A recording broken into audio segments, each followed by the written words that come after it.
Hello and welcome to all of you. Today we will discuss the gravitational force and universal law of gravitation. देखिए, ये जो gravitation concept है, आप daily routine में इसको visualise करते हो। जैसे कि सपोज़ अगर हम कहें कि कोई बॉल से खेल रहा है या आप खेल रहे हो और अगर बॉल आपके हाथ से छूट जाती है तो वो कहाँ जाती है? Obviously it falls towards the ground. ऐसा तो नहीं कि वो ऊपर स्काई की तरफ चली जाती है, नहीं जाती ना।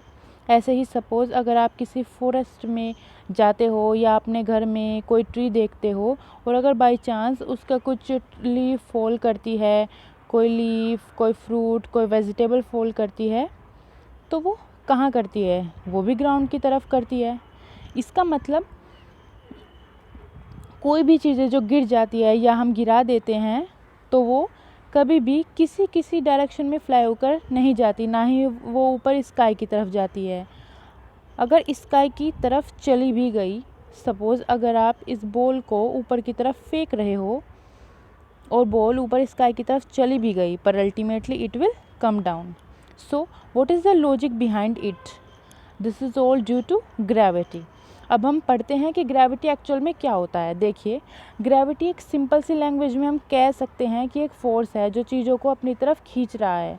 It is a force with which the earth attracts the object towards itself. या हम ऐसा भी कह सकते हैं कि अर्थ मैग्नेट की तरह बिहेव कर रही है, तभी जो भी चीज़ें उसकी सरफेस पे है अगर वो उसकी तरफ मूव करती है तो वो सारी चीज़ों को अपनी तरफ अट्रैक्ट कर रही है। So we can say that it acts like a magnet, therefore it attracts everything towards itself. ऐसे ही हम बचपन से एक स्टोरी सुनते आए हैं कि जो एप्पल है वो ज़मीन पर गिरा और न्यूटन ने इसको ऑब्ज़र्व किया और ग्रेविटी की खोज की।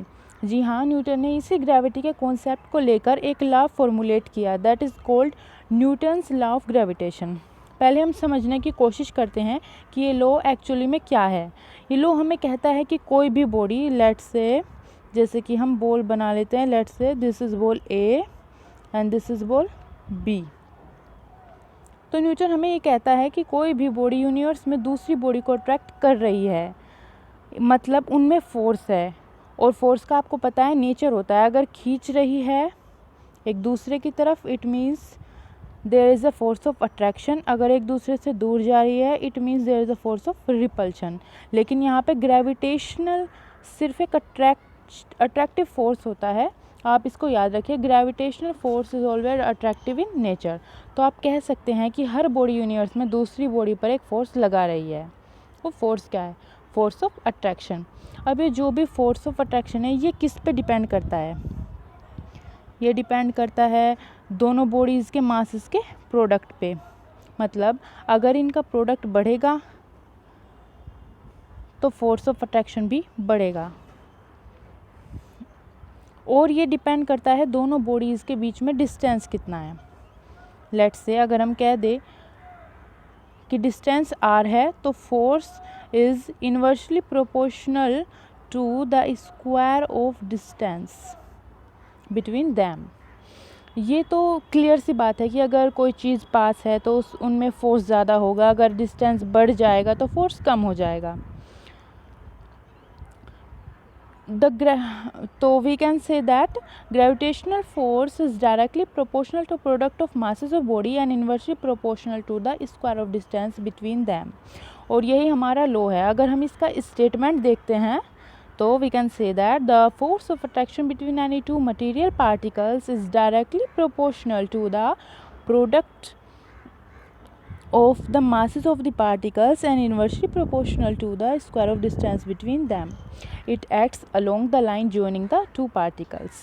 When we write F directly proportional to the product of masses of two particles and inversely proportional to the square of distance between them, तो हमें एक प्रोपोर्शनैलिटी साइन हटाकर इसको इक्वल टू में लिखना पड़ता है। और इक्वल टू में जब हम कन्वर्ट करते हैं you need to put a constant. हमने यहाँ पे कॉन्स्टेंट पुट किया है capital G, which is called gravitational constant and also universal gravitational constant.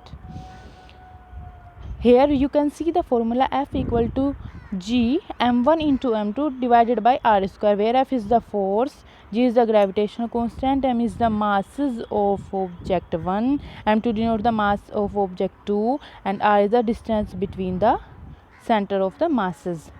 Here you can see the value of G, which is equal to 6.7 into 10 की power minus 11 Newton meter square divided by kilogram square. That's all for today. Thank you.